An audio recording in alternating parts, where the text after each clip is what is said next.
Calls from campaigners are getting louder for a crime of ecocide, an international law like the one against genocide that would criminalise the mass damage and destruction of ecosystems.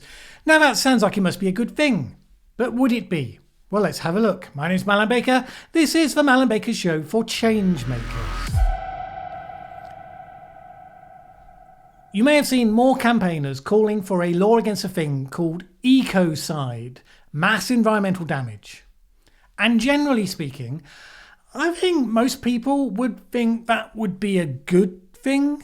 There are people who disagree with all sorts of aspects of environmental debates and policy, but nobody that I've seen is in favour of mass environmental damage. But there are always questions to be asked. What are the definitions being used? And are they straightforward and uncontroversial? What's the legal mechanism being proposed? Is it fair, sensible, and proportionate? Now, those are not nitpicking questions to ask. History is replete with examples of well-intentioned legislation that turned out to be either ineffective or worse, counterproductive. The details matter. And you start to become interested in the detail when you see how some of the campaigners are talking about the concept and what they think would be ruled out by it. So my attention was attracted by this tweet that popped out at me. If ecocide is made criminal offence, as in parliamentary petition, we will have to ban nitrate fertiliser. Bring it on. Let's get our wildlife back. Wait, what? That seems a significant stretch of what seemed a very specific description of major catastrophic harm. But, maybe it's just a random tweeter jumping to conclusions as they sometimes do. So let's look more closely. This is the parliamentary petition that it refers to. Support making ecocide an international crime. First thing to note, the campaign on ecocide is for it to be an international crime, not just for a principle to absorb into local legislation. Mass damage and destruction of ecosystems, ecocide, committed over decades and permitted by law, has led to global climate and ecological crisis. Treaties, agreements and civil lawsuits have all failed to prevent this. It is time to change the rules.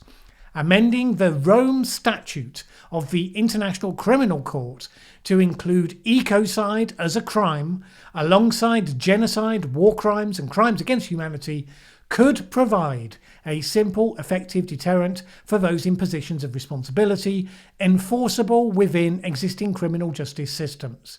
We call on our government to declare support for such an amendment, etc., etc. The system with these parliamentary petitions is that if you reach 10,000 signatures, the government has to give a written response. If you reach 100,000 signatures, the government has to consider it for debate in Parliament. For me, the warning siren sounds at the phrase destruction committed over decades, because I think most people assume from the base level description we're talking significant short-term actions to be directly destructive against a massive area. If it's a slow, ongoing process, then you ask very carefully, what is the scope of what's proposed here? According to the Ecocide campaign website, such a law would cover the following. Industrial fishing, practices such as deep sea bottom trawling and overfishing. Oil spills. Plastic pollution, with plastic production, transport and waste industries playing a large part.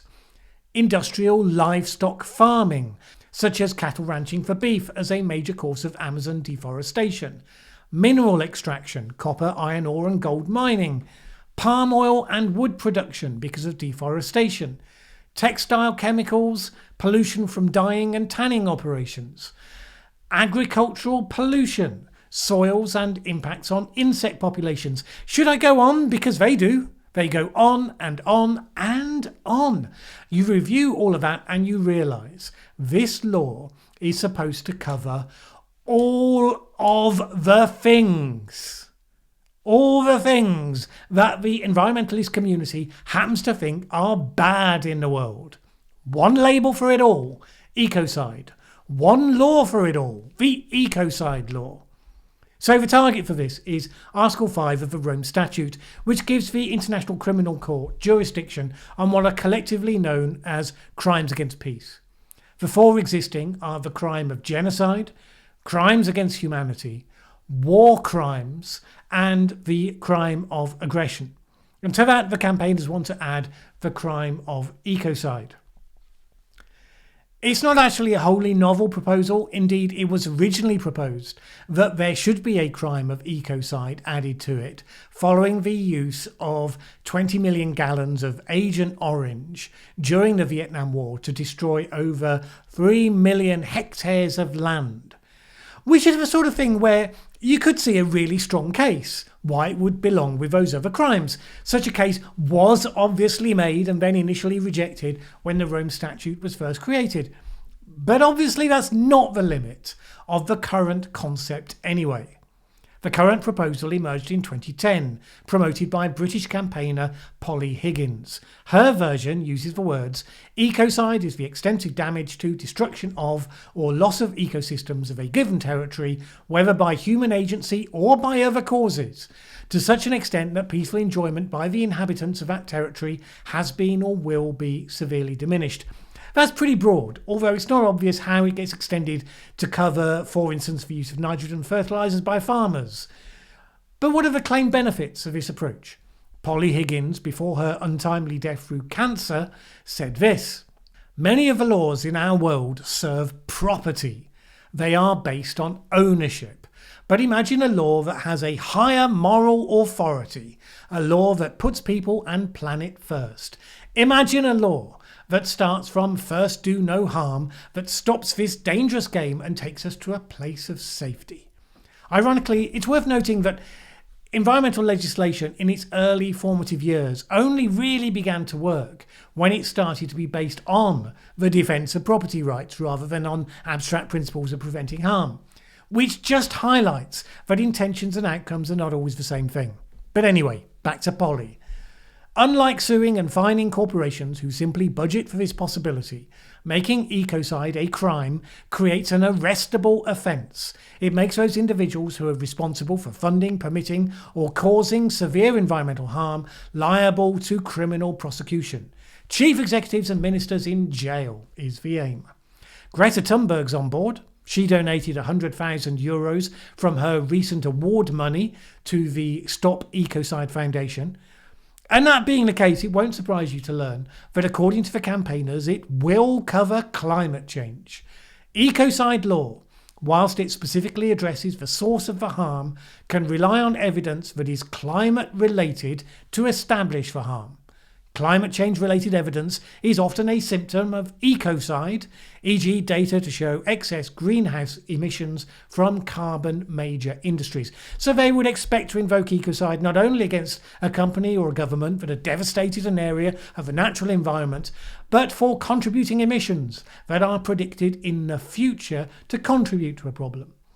The left-wing commentator George Monbiot certainly sees the potential. He said this: "There are no effective safeguards preventing a few powerful people, companies or states from wreaking havoc for the sake of profit or power.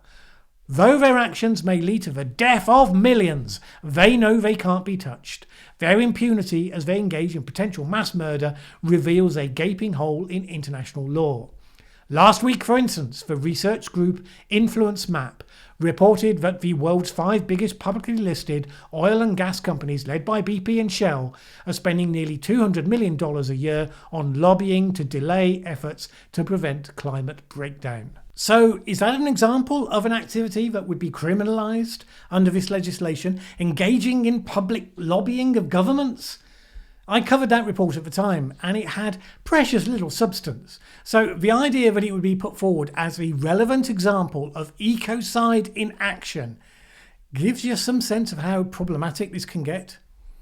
Unlike many environmental campaigns, the one thing you do have to say about the ecocide effort is that they've worked out their strategy in some detail.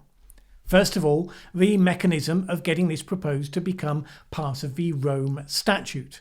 Any state which has ratified the statute, of which there are 123, can propose an amendment. When that happens, they anticipate there will already be changes in the way companies start to behave as they begin to see legal liability issues looming on the horizon. No chief executive or financier wants to be seen in the same way as a war criminal. I imagine that's true. I'm not sure I agree with the prediction, but anyway. A majority of the states then have to vote for it to be considered, and the campaigners say this. The power of this. The ICC Assembly works on a one state, one vote basis. The voice of a small Pacific island is therefore just as powerful as that of a large nation, and there are lots more of them. If it then gets passed on a 2/3 majority, once adopted, the law exists, even if it's not yet enforceable. The beauty of this. Harming nature will begin to feel the same as harming human beings. This will help us to grasp the fact of our connection with the natural living world. This reality is inescapable. State parties can then ratify and must enforce the law in their country 1 year later, which is all well and good. But some pretty important countries are not signatories of the Rome Statute. For instance, the US, China, and Russia. No problem, they say. Ecocide becomes a criminal offence in the countries where it is ratified. Beyond that, under universal jurisdiction principles, any ratifying nation may, on its own soil, arrest a non-national for ecocide committed elsewhere, as long as they consider the crime to be serious enough. So even countries which are not states parties, for example the US and China, will be affected. The beauty of this, the more countries ratify the crime, the more the big polluters will find their room to operate shrinking, and the more appealing it will become to work in harmony with nature. Well, as a coherent strategy, a lever to force change even amongst the unwilling, it's not a realistic strategy. It could never work. It's not a desirable strategy if you unpick the implications, but it is coherent. Why not realistic? Well, the assumption that lots of the small states would push this through whether the larger states want it or not. It's just not how these things tend to play out in the real world.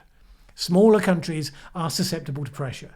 There are other things they need that they would see as more important than this, because pragmatically they will know that it won't make the difference that the campaigners believe that it will anyway. But more importantly than that, this is not a desirable approach. In the campaigners' version, it takes multiple elements of national governance and hands them over to an international criminal court. It's effectively a step towards the creation of world government, which may be what the campaigners want, because they've convinced themselves that it would do what they want it to, which is touching optimism at its finest. But if you care about good governance, democracy, and indeed the environment, it's not what you really want. The original four measures are about exceptional, massive crimes against humanity, the sort that every civilized person will look at and feel horror. Overwhelming scale of harm to people, overwhelming consensus that it represents the depths of depravity.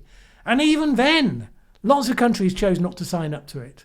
Not because they intend to commit those crimes, but because they fear how those basically sound principles will evolve and then get used in exactly the sort of way that the campaigners are seeking to achieve. You establish a principle with the hardest of hard cases, and then you extend it quietly to cover all the cases. And before you know it, you're in a world that you never saw coming. Well, here the campaigners want this rule to dictate how a nation's allowed to farm, how it's allowed to fish, how it's allowed to generate its energy, how it's allowed to treat its natural resources. It wants these things to be governed at a global level and by a judicial process, not even an accountable one. For them, it's clear cut. You do all these things in the optimum way they think you should, or else you're committing ecocide and you should be jailed. The way to settle these questions isn't by engaging the national debate within your country to establish what's the best way for it to conduct its affairs. Oh no. Do you know why? Because they tried that and they failed to persuade people that their preferred solutions were the right ones. So therefore they look towards where could these decisions be transferred, where the outcome will be more to their liking. And this is just remarkably dumb, because you shouldn't create a bad process just because in the short term you think it will get you the outcome that you want. Sooner or later, the badness of a process will take over. If you believe in sound environmental management, you want decisions taken as close as possible to where the consequences of those decisions are going to be felt. If you believe in democratic governance, and we do, we want the people making decisions to be as close enough to the electorate that they can hold them accountable. Now, in the natural course of things, governments have to balance benefits and harms all the time. And that means that sometimes a certain amount of environmental harm is undertaken for the benefit of the community. After all, centuries ago, Europe deforested in order to create iron and to create living fuel for cities, a process that ironically only ended when fossil fuels came on stream and more land could be freed up for agriculture and reforesting. Deforesting for a purpose is something that nations choose to do. Now, sometimes they get it badly wrong, and we do have to counterbalance that against the impacts of global deforestation and protecting biodiversity. Those are all the debates that we have to have. But we have to have those debates. You don't get to sidestep them by creating a global authority that can simply impose restrictions, regardless of any benefit at the time. Not least because when priorities are imposed from afar, very often they make things worse, not better. The history of conservation in Africa, for instance, is littered with unintended consequences, making things worse, not better. If you look at some of the narrative around ecocide, it really becomes obvious that it's about getting a certain outcome regardless. So this laudatory article in The Intercept says this: the demand that ecocide be prosecutable by the International Criminal Court has found renewed force in a climate movement increasingly unafraid to name its enemies. Us versus them, always the narrative. Other terrains of social justice struggles, such as #MeToo, have also shown the potential uses of criminal justice lexicon and narrative necessarily deployed outside of a problematic criminal justice apparatus. Problematic because it follows due process and often doesn't get the results that they wanted. So there are robust arguments against the campaigners' version of this, which they define, remember, as covering all of the things. But what if you didn't actually do that? If you produced a much tighter definition that would genuinely cover large-scale specific types of actions where, for an example, an aggressor seeks to defeat their enemy by utterly laying waste to the natural environment that makes life possible in their country. I mean, you could see that such a definition would be worth adding, couldn't you? Maybe. Even then, it's a difficult process to define your terms. Ambiguity is hard to avoid. And it's the exploitation of ambiguity that so many people are keen to exploit. So if you can't avoid it, you probably shouldn't legislate. Indeed, the International Criminal Court recognises this as it adopts the principle of no crime without law. If something isn't explicitly and clearly defined as a crime, then it isn't one. And most of us kind of prefer that to the alternative. This is also particularly important because the proposed ecocide law would operate on the principle of strict liability, which is that decision makers will be held to be guilty whether or not they intended the outcome. Indeed, whether or not they were aware that such an outcome was even possible. Such liability, where the defendant doesn't need to have any blameworthy mental state, is rare in law and is strongly disfavoured. The Rome Statute Article 30 states this: a person shall be criminally responsible and liable for punishment for a crime within the jurisdiction of the court only if the material elements are committed with intent and knowledge. So you're certainly not going to suddenly slap a heaving mass of ambiguity into that sort of territory, and neither should you. There are some who will kick back against these arguments and point out that there are already a dozen countries that have implemented ecocide measures in their own law, and France is considering it after the idea was one of those put forward by its recent Citizens' Assembly. You have to say that it's a distinctive collection of countries that have adopted ecocide so far. Georgia, Armenia, Ukraine, Belarus, Ecuador, Kazakhstan, Kyrgyzstan, Moldova, Russia, Tajikistan, Uzbekistan, and Vietnam. These followed the earlier draft, which referred to intentionally causing mass destruction of flora and fauna, poisoning of air or water resources, and also any other actions that may cause an environmental disaster. Does it mean anything? It's interesting to note that many of those countries are ones that are ranked highly for corruption and low for respect of the rule of law, according to Transparency International. It's not suggested that how those laws have been implemented, because mostly they haven't been used, constitutes some sort of model that's suggested as ideal for international law. As for France, Macron stopped short of accepting the exact text proposed by the Citizens' Assembly. He said that he endorsed the principle, and he said, "We'll study with you and legal experts how this principle can be incorporated into French law." Which is smart. What he's saying is, we're with you in spirit. But, let's be honest, the concept as written, kind of a dog's breakfast. So let's see if it's possible to turn it into something useful. When they have, he's now committed to putting it to a referendum. So you can bet the draft that goes to a referendum will be in a form he can live with should it be passed. He also promised to champion putting ecocide into international law, which is an easy promise to make, because he must know full well there wouldn't be a majority for it, and so promising to promote it has zero consequences. Now, I could be wrong, but I'm pretty sure that Macron is going to remain an outlier on this specific policy. We'll see. So look, in conclusion, the only way to make an ecocide law viable is to make it very, very specific about the majorly catastrophic harm that it can pursue, caused on a short time scale and with deliberate intent. That said, most countries have laws that would cover that sort of action anyway.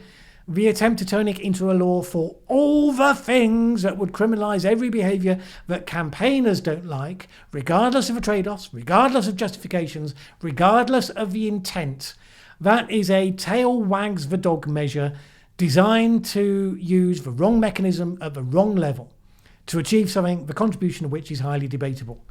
I can imagine groups like Extinction Rebellion will continue to push for citizens' assemblies on the basis that, like in France, they would be easier to persuade to sign up to the principle of ecocide, because it sounds good in theory, and then governments will be shamed into doing it.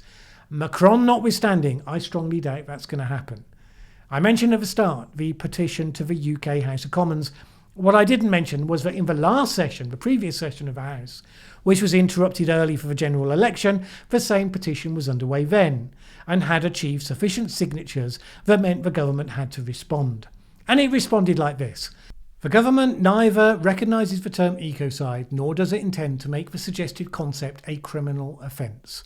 There are already strong regulations in place, and contravention of many of these are a criminal offence. And that's going to be a common response.